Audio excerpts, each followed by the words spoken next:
लिखा हुआ है a plus b2 gives to a plus b2 जो है वो क्या देगा, a प्लस b2 देगा वो ab प्लस b दे रहा है। और तीसरा स्टेप जो लिखा हुआ है वो लिखा हुआ है a plus b gives to a। मेरे स्टूडेंट, इनमें से जो दो स्टेप है वो इक्विलिब्रियम, यानी हर इक्विलिब्रियम वाला जो स्टेप होगा वो स्लो होगा, सॉरी वो क्या होगा, फास्ट होगा। क्या होगा, फास्ट होगा। और ये हमेशा क्वेश्चन में गिवन रहेगा कि कौन सा स्टेप फास्ट है और कौन सा स्टेप स्लो है, ये हमेशा क्वेश्चन में गिवन होगा। और ये वाला जो स्टेप है ये स्टेप क्या होगा, स्लो होगा, ये क्वेश्चन में गिवन होगा। कैसे फाइंड करेंगे, बहुत आसान तरीके से समझने की कोशिश करते हैं। हो क्या रहा है, हम सबसे पहले हमसे बोला हाउ टू फाइंड, हम ऑर्डर फाइंड करना है। कैसे फाइंड करेंगे, कॉम्प्लेक्स रिएक्शन का। हमें कैसे पता चलेगा कि ये क्वेश्चन कॉम्प्लेक्स रिएक्शन है, तो एक रिएक्शन लिखा जाएगा, उसके नीचे मैकेनिज्म करके, यानी मैक का मतलब है मैकेनिज्म, और 3 स्टेप दिया रहेगा। क्लियर है, ठीक। हम क्या करेंगे, सबसे पहले जो ये है ये रिएक्शन को बोल देंगे मास्टर रिएक्शन, जिसका ऑर्डर फाइंड करने के लिए बोला जाएगा उस रिएक्शन को बोलेंगे master reaction. According to previous data हम रेट कैसे लिख सकते हैं, रेट इक्वल टू लिख सकते हैं कि कंसंट्रेशन ऑफ A2 का पावर x लिख सकते हैं, अरे हाँ है ना, और B2 का पावर क्या लिख सकते हैं, y लिख सकते हैं।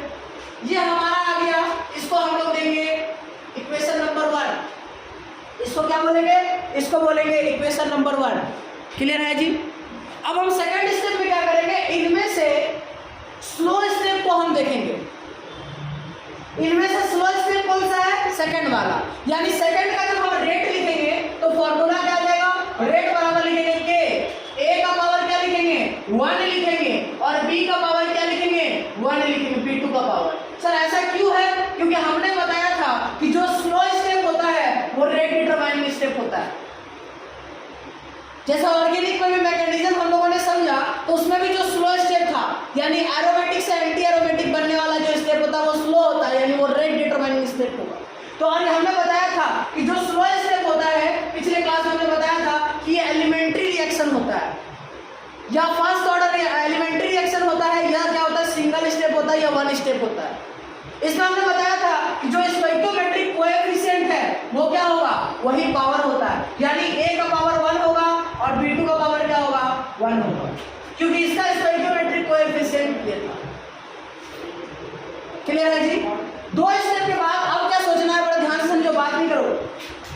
हमने देखा कि ये जो A2 है, A2 का पावर x है, और ये जो B2 है, नाउ इन दोनों इक्वेशन को क्या करेंगे मेरे फ्रेंड, इन दोनों इक्वेशन को कंपेयर करेंगे। क्या करेंगे, कंपेयर करेंगे। अब देखो कंपेयर करते हैं, इनका A2 लिखा हुआ है, यहाँ लिखा हुआ है A है, यहाँ B2 लिखा हुआ है, यहाँ लिखा हुआ B2 है, यानी मेरे फ्रेंड्स इन दोनों को सेम करना है। सेम कैसे करेंगे, कुछ ना कुछ जुगाड़ लगा करके इस A को A2 बनाना है। तो कैसे बनाएंगे, या तो हम ये स्टेप का यूज करेंगे या ये स्टेप का यूज करेंगे, या दोनों स्टेप का यूज करेंगे। अब हमें कैसे पता चलेगा कि कौन सा स्टेप का यूज करेंगे, तो इसके लिए जो लॉजिक है, लॉजिक ये है कि हमें A को हटाना है और A2 बनाना है, यानी इन दोनों में से कौन सा ऐसा रिलेशन है जो A और A2 में सिर्फ खेल रहा है, दैट इज इक्वेशन नंबर 1। क्योंकि इसमें ही A2 और A है, सेकंड वाले में ना A2 है, A तो है लेकिन A2 नहीं है, तो यानी ये इक्विलिब्रियम है। तो हम लोगों ने सीखा है कि इक्विलिब्रियम कांस्टेंट यानी K कैसे लिखा जाता है। सबसे पहले रिएक्शन बैलेंस होना चाहिए, उसके बाद K यानी Kc लिखने का तरीका क्या होता है, प्रोडक्ट में जो जो चीजें सबको मल्टीप्लाई करेंगे, यानी concentration of A upon into concentration of A divided by क्या लिखेंगे, कंसंट्रेशन ऑफ A2। अब देखिए सबका स्टोइकोमेट्रिक कोएफिशिएंट मेरे फ्रेंड 1 है, तो यानी पावर भी क्या होगा, 1 1 1। कोई डाउट यहाँ तक समझने में एनीबॉडी। अब क्या करेंगे, इसको क्रॉस मल्टीप्लाई करेंगे, तो Kc बराबर क्या आ जाएगा, Kc इंटू A2 बराबर क्या आ जाएगा, A का स्क्वायर। और डाउट, हमें क्या चाहिए, A का पावर 1 चाहिए, यानी हम क्या करेंगे, इस स्क्वायर को खत्म करेंगे। बचपन में सीखा था, स्क्वायर खत्म करना इधर भेज दो, यानी क्या आ जाएगा, Kc का पावर हाफ हो जाएगा और कंसंट्रेशन ऑफ A2 का पावर हाफ हो जाएगा, इक्वल टू क्या आ जाएगा, कंसंट्रेशन ऑफ A आ जाएगा। कोई डाउट? इस जो वैल्यू आया है उसको यहां पर पुट कर देने का है, यानी जब हम इस इक्वेशन में इस वैल्यू को पुट करेंगे तो क्या आ जाएगा, K इंटू Kc का पावर हाफ। देखिएगा कंसंट्रेशन ऑफ A की जगह पुट कर रहे हैं, यानी Kc का पावर हाफ इंटू क्या हो जाएगा, कंसंट्रेशन ऑफ A2 का पावर हाफ। ये वैल्यू किसका है, ये A का है। कोई डाउट यहाँ पे? और B का तो B ही रह जाएगा, यानी ये B2 रह जाएगा। मेरे स्टूडेंट यहां तक कोई किसी को डाउट है तो समझ लेंगे। अब क्या करेंगे, अब यहां पर देखेंगे K इंटू K को हम मान लेते हैं K डैश हो गया, नहीं दिख रहा है। A2 का पावर क्या हो जाएगा, A2 का पावर हो जाएगा हाफ और B2 का पावर क्या हो जाएगा 1/2, 1 हो जाएगा B2 का। ये आ गया हमारा रेट। और मेरे स्टूडेंट हम जो चाह रहे थे, यानी हम जो खोज रहे थे वो बन चुका है, यानी मास्टर रिएक्शन में A2 लिखा और यहाँ भी A2 आ गया, मास्टर रिएक्शन में B2 लिखा और यहाँ भी B2 आ गया। जब ऐसा कहीं होता है दोनों ही सेम हो जाता है, यानी बेस सेम तो पावर भी सेम, यानी x का वैल्यू क्या आ जाएगा 1/2 और y का वैल्यू कितना आ जाएगा 1 आ जाएगा। कोई डाउट किसी को समझ नहीं? Kc का क्या किया, very good, that's a point question. हमने कंसंट्रेशन ऑफ A के जगह पर इस कंसंट्रेशन ऑफ A के जगह पर हमने ये वाला जो वैल्यू है यहाँ पुट कर दिया, तो Kc इंटू K का करके हमने K डैश बना दिया। दो कांस्टेंट मिलकर भी कांस्टेंट ही होगा, तो यानी K इंटू Kc को क्या कर दिया, K डैश कर दिया। बाकी सारी चीजों को ना कंपेयर किया तो देखो आपको ये रिएक्शन का ऑर्डर, इसका रेट कांस्टेंट और इसका रेट कांस्टेंट सेम ही होगा, क्योंकि रिएक्शन सेम है तो रेट कांस्टेंट भी सेम होता है। ठीक है ना, इन दोनों को कंपेयर किया तो A2 का पावर हाफ और x का वैल्यू क्या आ गया 1/2। बुझ गए? नोट करिए। अगले क्वेश्चन में चलते हैं। अगला क्वेश्चन लिखिएगा,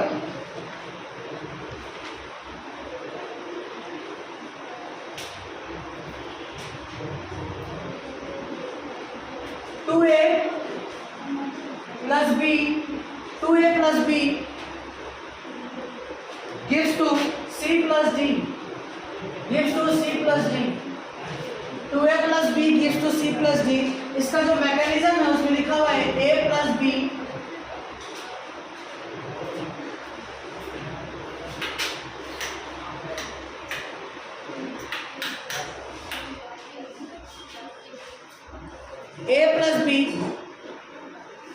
gives to B plus E।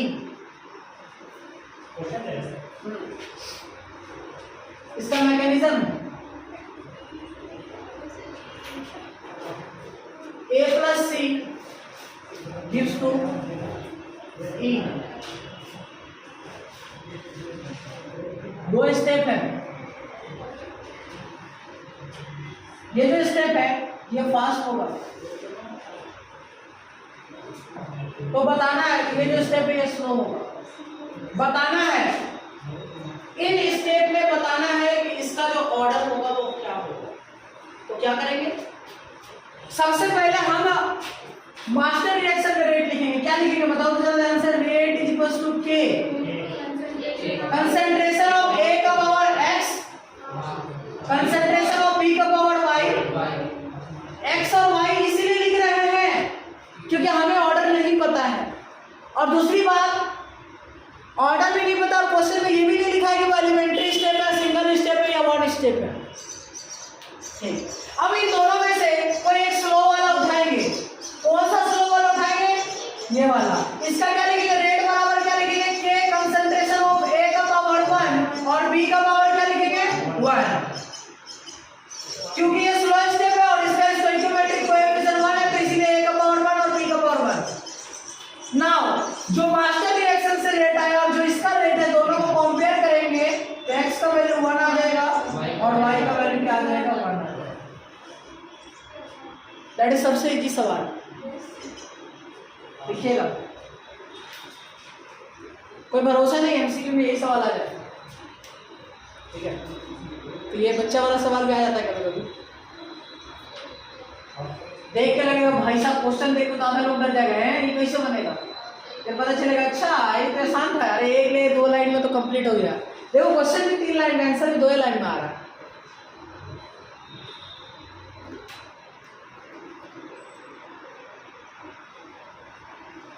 अब नेक्स्ट सवाल लिखेंगे क्वेश्चन नंबर 3। जो क्वेश्चन नंबर 3 होगा वो लिखेगा Cl2 gives रुकिए पहले एक सवाल, क्वेश्चन का मेन जो है वो क्या है, CO plus Cl2 gives to COCl2। Question error लिखा हुआ जी, इसके कॉपी है और CO पता नहीं कहां से आ गया। क्वेश्चन नंबर 1 का मैकेनिज्म जो है वो क्वेश्चन नंबर 1 2 3 इसका 3 मैकेनिज्म दिया हुआ है। पहला जो मैकेनिज्म है वो दिया हुआ है Cl2 से गिव्स करके क्या देता है 2Cl देता है। दूसरा जो मैकेनिज्म है वो देता है Cl plus CO gives to COCl। और तीसरा जो देता है वो देता है COCl gives plus Cl2 gives to COCl2 plus Cl2। अब इनमें से जो फास्ट होगा वो जो स्लो होगा वो कौन कौन सा है, क्वेश्चन में लिखा है कि ये जो पहला 2 स्टेप है दैट इज फास्ट स्टेप और ये जो तीसरा स्टेप है दैट इज स्लो स्टेप। तो क्या करेंगे मेरे स्टूडेंट, सबसे पहले मास्टर रिएक्शन का रेट लिखेंगे, करना है करो करो करो सॉल्व करो। इस क्वेश्चन को कैसे सॉल्व करेंगे जरा ध्यान से समझो। ये क्वेश्चन अच्छा क्वेश्चन में से है। पहले सबसे पहले हम लोगों ने रूल सीखा तो हम लोगों ने मास्टर रिएक्शन का रेट लिखा, रेट बराबर क्या आ जाएगा के concentration of CO into concentration of Cl2 का पावर क्या हो जाएगा y और इसका पावर हो जाएगा x। ये आ गया मास्टर रिएक्शन। अब इन तीनों में से स्लो वाला कौन सा है वही वाला लिखेंगे, स्लो वाला थर्ड वाला, यानी थर्ड का क्या लिखाएगा रेट बराबर के कंसंट्रेशन ऑफ COCl और इनटू कंसंट्रेशन ऑफ Cl2। इसको मान लिया इक्वेशन नंबर 2, इसको मान लिया इक्वेशन नंबर 1। अब हमें क्या करना है स्टूडेंट, हमें इक्वेशन नंबर 1 और इक्वेशन नंबर 2 को कंपेयर करना है। हम जब कंपेयर करेंगे तो देखो Cl2 तो मैच करेगा, लेकिन COCl और CO मैच नहीं कर रहा है।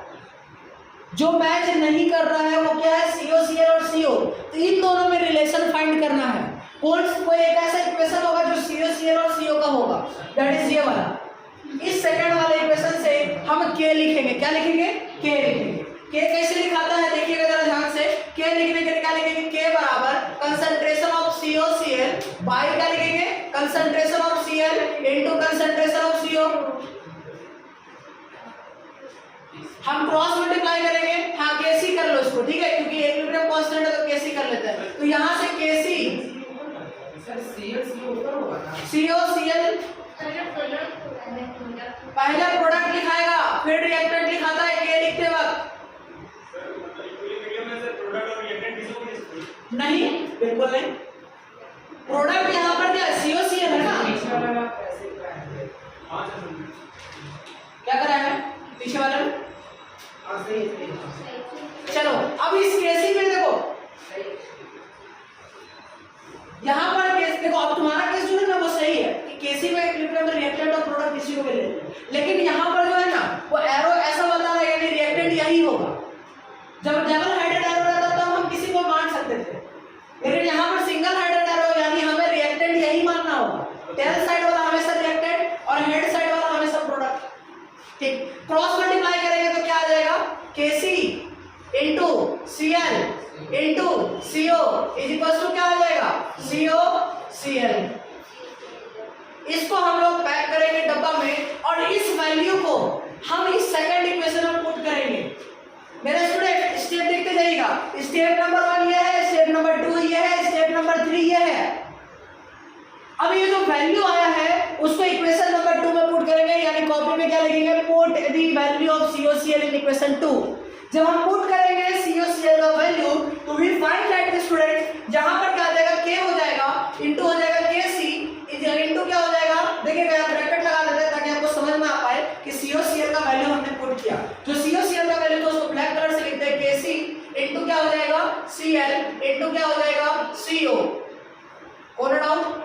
ये हो गया Kc का वैल्यू इनटू क्या हो जाएगा Cl2। नाउ मेरे स्टूडेंट इससे जो रिजल्ट निकल कर आएगा वो क्या आ रहा है K डैश Cl CO और Cl2।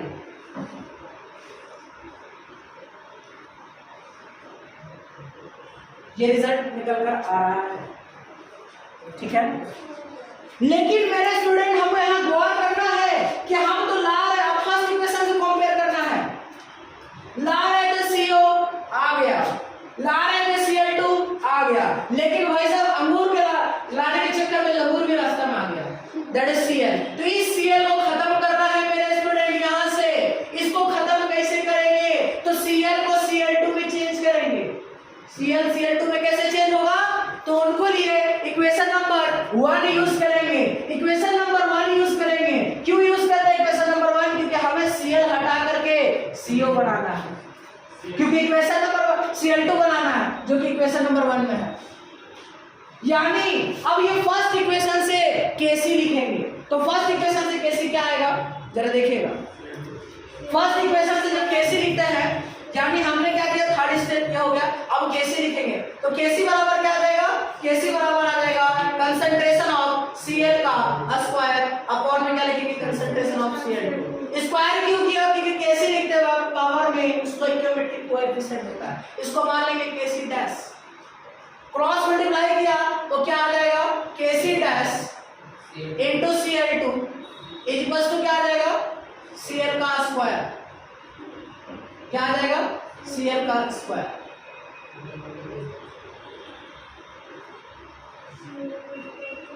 लेकिन मेरे स्टूडेंट हमें Cl का वैल्यू पुट करना है इस इक्वेशन में, यानी यहां से क्या निकालना होगा, यहां से Cl का वैल्यू निकालना होगा। और जो Cl का वैल्यू आएगा वो आएगा Kc half Cl2 half is equal to क्या आ जाएगा Cl। ये जो वैल्यू आया, और ये जो वैल्यू आया ना, इस वैल्यू को यहां पुट करना है।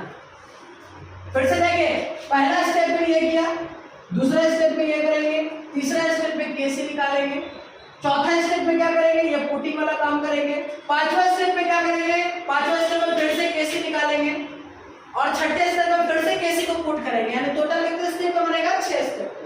अब Kc को जब हम ये वाला वैल्यू जो है कंसंट्रेशन ऑफ Cl जो है पुट करेंगे तो फाइनल जो रिजल्ट निकल कर आता है वो आ जाएगा K double dash into Cl2 का पावर हाफ। इतना दूर Cl का वैल्यू पुट करते हैं इनटू क्या हो गया CO इनटू क्या हो गया Cl2। अब नाउ यहां देखो ये बेस है सेम तो पावर ऐड हो जाएगा, यानी जो फाइनल आंसर निकल कर आ रहा है वो क्या आ रहा है, जो हमारा फाइनल आंसर आ रहा है वो आ रहा है रेट बराबर K डबल डैश Cl2 का पावर क्या हो जाएगा 3/2 और CO का पावर क्या आ रहा है 1। यानी अगर हम बात करें तो हमसे पूछ रहा था कि बताइए रेट क्या होगा, तो रेट ऑर्डर क्या होगा इस रिएक्शन का। तो जब भी रिएक्शन का ऑर्डर पूछा जाए यानी इसके कंसंट्रेशन का पावर और इसके कंसंट्रेशन का पावर दोनों को ऐड करेंगे, क्योंकि रिएक्शन में जब भी ऑर्डर पूछा जाए दैट मींस को ओवरऑल ऑर्डर पूछ रहा है। और ओवरऑल ऑर्डर का मतलब हमने पिछले दिन बताया था कि x को y के साथ ऐड कर देंगे, यानी x प्लस y का जो वैल्यू आ जाएगा वो क्या आ जाएगा 3/2 प्लस 1 दैट इज आ जाएगा 5/2। यानी फाइनल आंसर जो आ रहा है वो आ रहा है 5/2, क्योंकि 3/2 इसका x का वैल्यू y का वैल्यू 1 है तो 3/2 और 1/2 को ऐड करेंगे यानी n का वैल्यू कितना आ रहा है 5/2। ऑर्डर का मतलब होता है x प्लस y, ये हमने पिछले क्लास में बताया था कि ओवरऑल ऑर्डर। सॉरी अरे वो उल्टा हो गया, अरे यार x मान लो इसको, क्या सस्ता चीज, बात वही ना होगा, x में y को ऐड करो चाहे y में x को ऐड करो, वैल्यू तो 5/2 ही आएगा। चलो हो गया तो नहीं x, हाँ बोलो Kc डैश क्यों यहाँ पर फिफ्थ डे Kc डैश क्यों लिखे, क्योंकि एक बार Kc आ चुका था, ये Kc और ये Kc अलग है, अंडरस्टैंड। चलिए नोट करिएगा।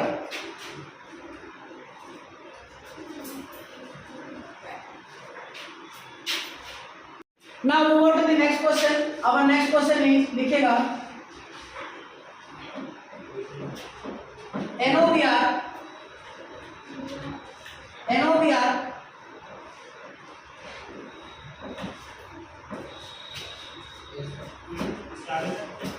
लिखिएगा, क्वेश्चन लिख रहे हैं, लिखिएगा क्या है, देखिए यहाँ पर लिखिएगा 2NO plus Br2 gives to 2NO gives to plus Br2 gives to 2NOBr।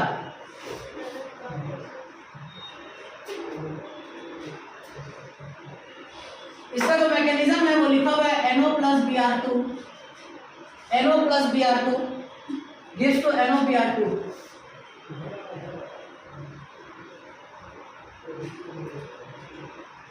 NOBr2 plus NO gives to 2NOBr। इसका दो मैकेनिज्म है। इस क्वेश्चन का ऑर्डर निकालना है, हर क्वेश्चन में ऑर्डर फाइंड करना है, ठीक है।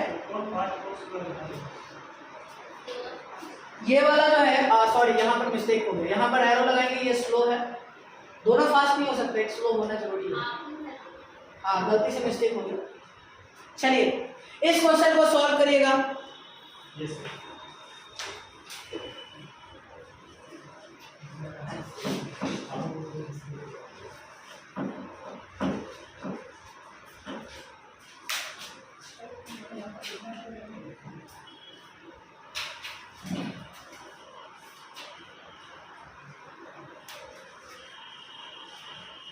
हाँ देखो सवाल को समझेंगे बहुत बारीकी से, क्वेश्चन को समझते हैं। देखो यहाँ पर मैकेनिज्म का मतलब मास्टर रिएक्शन का रेट क्या हो जाएगा, R बराबर K, NO का पावर X हो जाएगा और Br2 का पावर क्या हो जाएगा, Y हो जाएगा। स्लो वाले रिएक्शन में जाएंगे, रेट बराबर क्या लिखेंगे K, NOBr का पावर क्या लिखेंगे, NOBr2 का पावर 1 और NO का पावर क्या लिखेंगे 1। अच्छा 2 कहाँ गया, अरे 2 को थोड़े लिखते हैं, स्टोइकियोमेट्रिक कोएफिशिएंट का मास जब ऑर्डर ना पता रहे तो उसका कोई काम नहीं होता, जब ऑर्डर पता है। अब देखो यहाँ पर नाउ इसको हम लोगों ने माना इक्वेशन नंबर 1 और इसको माना इक्वेशन नंबर 2, दोनों को कंपेयर करते हैं।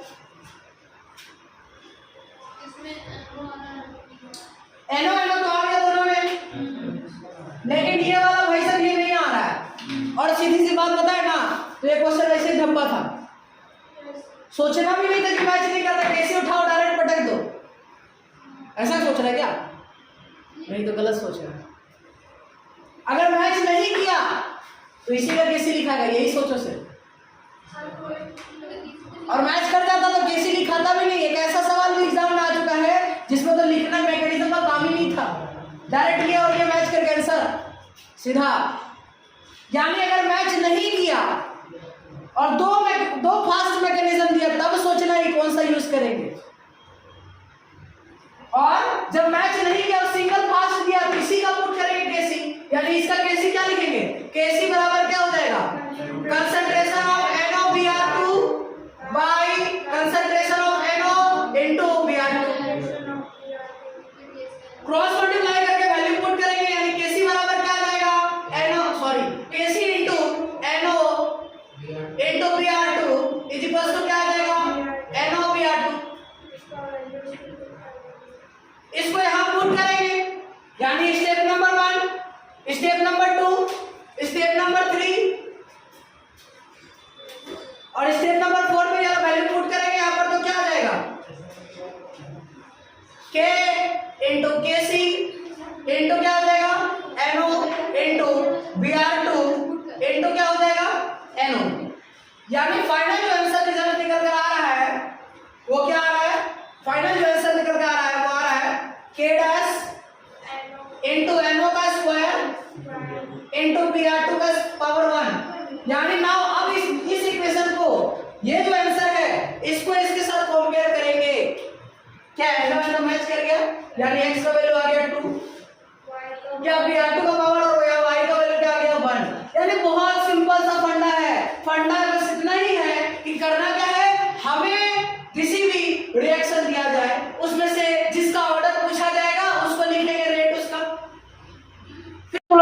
लिखेंगे, दोनों को कंपेयर करेंगे, हो गया तो ठीक है, नहीं हुआ तो वैसा रिलेशन खोजें जो मैच नहीं करेगा, उसका रिलेशन निकालेंगे, उस रिलेशन को यहां पुट करेंगे, आंसर आ जाएगा।